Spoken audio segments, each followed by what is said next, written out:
So I have to tell you, I showed up in the weirdest place last night. It was almost like a dream. I was on TV talking about Shirley Sherrod and that phony reverse racism story on Fox News, except I was on Fox News. I was on the O'Reilly Factor. It was very spooky.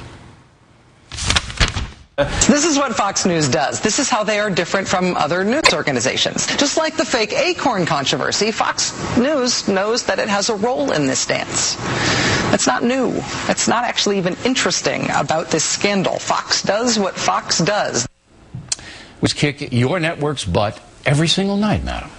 And you have to be kidding with this fake Acorn scandal stuff. Unbelievable. Do you live in this country? If by this country you mean, is my office right across the street from yours? Yes. Unless there's an unguarded border down the middle lane of 6th Avenue, yes, I live in what you call this country. And no, though I sometimes kid, I'm not kidding. As Mr. O'Reilly asks, when I say that Fox News manufactured the outrage over Acorn as surely as they manufactured the outrage over Shirley Sherrod, by playing over and over and over again the same very selectively edited tape that made it look like night was day and up was down.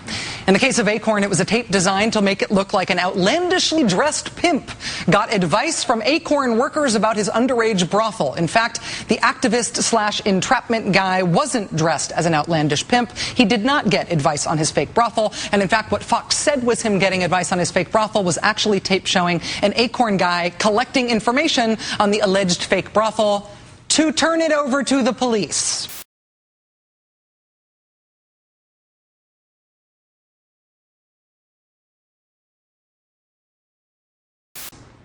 And you can trust me that I'm not kidding, because Acorn has been exonerated by prosecutors in New York City and by the Attorney General of California and by the U.S. Government Accountability Office.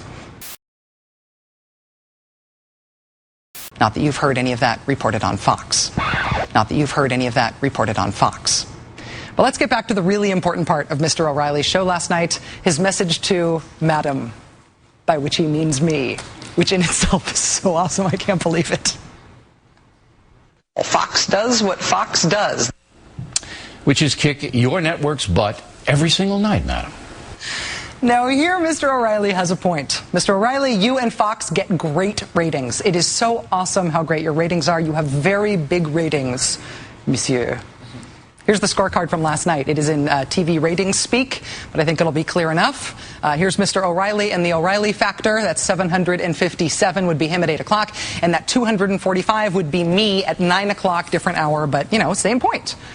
And don't tell Susan's mom, who's very sensitive about these things, but this show is actually outrated by all kinds of shows. Deadliest Catch kills us head-to-head. That's about fishing, which makes me think sometimes we should run more photos like this on our show. We also get killed by a show called The Closer, about which I know nothing except that it also kills us in the ratings. We also get smaller ratings than WWE Wrestling, which is apparently on the USA Network, which means it's a corporate cousin of ours, so goody for the shareholders, even if it's not goody for us. Of course, all of those shows also kill Mr. O'Reilly's show in the ratings, as well as everything else on Fox, as do SpongeBob, reruns of NCIS, and Hannah Montana Forever, which is totally understandable. They are much more watched than the O'Reilly factor, my lord, which is totally immaterial to the discussion at hand. Because when you got all kick your network's butt and madame on me, you weren't really trying to tout your network's ratings. You were trying to take the attention off me saying that your network, Fox News, continually crusades on flagrantly bogus stories designed to make white Americans fear black Americans, which Fox News most certainly does for a political purpose, even if it upends the lives of individuals like Shirley Sherrod, even as it frays the fabric of the nation, and even as it makes the American dream more of a dream and less of a promise.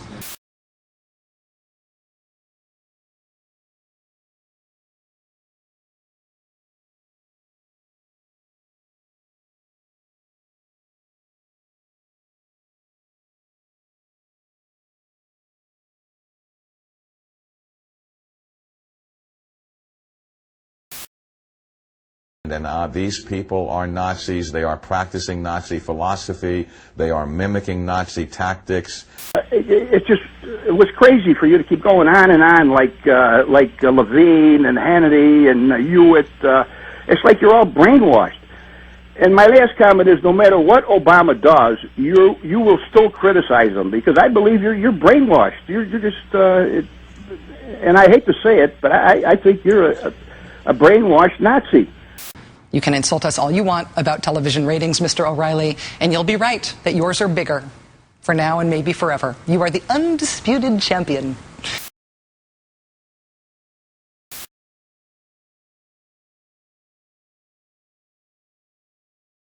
But even if no one watches us at all, except for my mom and my girlfriend and people who forgot to turn off the TV after Keith, you are still wrong on what really matters. And that would be the facts.